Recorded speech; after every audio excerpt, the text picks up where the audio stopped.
Hello, everyone, and welcome to another MGA webinar. Today we have with us Frank Ravanelli, the APAC Digital Media and Marketing Operations Manager at Foreo.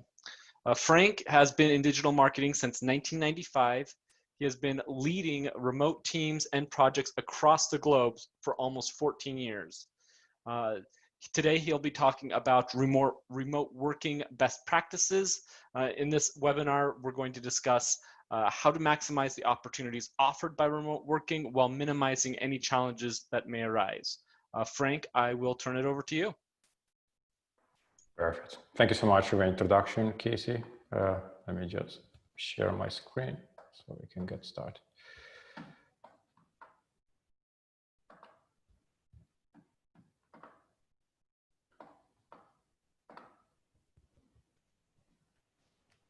So today I will cover remote working from different aspects. As a worker, as a manager of teams, as a business person, or as a potential investor in remote ventures.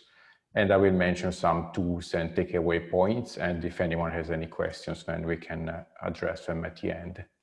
So about myself, Casey already introduced me. So I've been working remotely for quite a while by choice.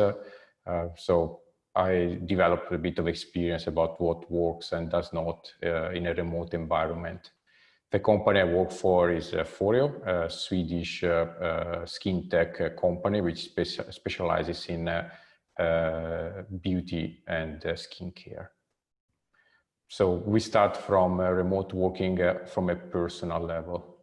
So unless you are basically working totally independently, meaning you have no teams to report to or no teams to work with, if you have specific individual deadlines, for example, if you are a translator, so unless you belong to this type of remote workers, it may make sense to let go of some myths that people built about remote working. So the first point is, does it mean a person can work from everywhere? Well, the answer is probably no. The reason being that if a person is always on the move, well, you will need to do that during outside working hours, meaning usually during weekends.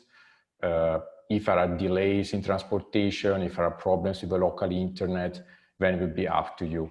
So if you move like locally, then no problem. But if you move internationally, which anyway, now it's pretty impossible, that would be really hard to do as a remote worker. Even when COVID is gone, there are some areas where the internet infrastructure is pretty poor, so then it will not be a suitable place to work remotely. In terms of when a person works, well, your colleagues, your clients have expectations about when they can communicate with you. Of course, it can be done by emails. But if everyone is on a different time zone or everyone is working at random times, it's going to take several days before people can get to actually having a real conversation. So it also creates big, working without a schedule creates also issues in terms of trust, in terms of expectations. People don't know when you are online, when you're not. So if you set a precise work schedule, you make sure you make the best of your time, your colleagues' time, your clients' time, and you also protect your free time. In terms of if everyone is a good match for remote working, well, I interviewed a lot of candidates for our vacancies, and some of them are very, genuinely transparent, and they say that no, they don't want to work remote because they need, for some reasons, to be in an office. It can be people who are junior and they value the office interactions as a way to build contacts and to grow their career. And there are some people who are senior and they don't think they will be able to manage remote groups. So basically, if you are not 100% remote proficient, or let's say if you don't like to work always remote, well, there will always be companies who are also office-based.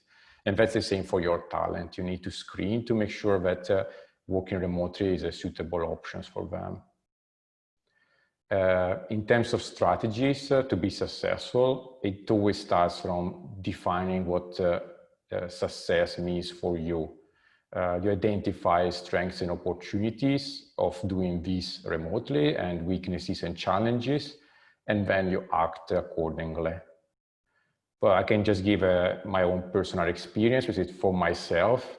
Being successful, it means I need to cover around 12 hours per day to be able to bridge Asian, European, and the part of US time to take care of aspects that are directly under my management, like performance marketing, HR, of course, taking care of the payments and facilitating information among colleagues, and other aspects that I influence but are not directly connected to me. And I need to do this and keep fresh until the 12 hour. So this is what I define as a successful day for myself.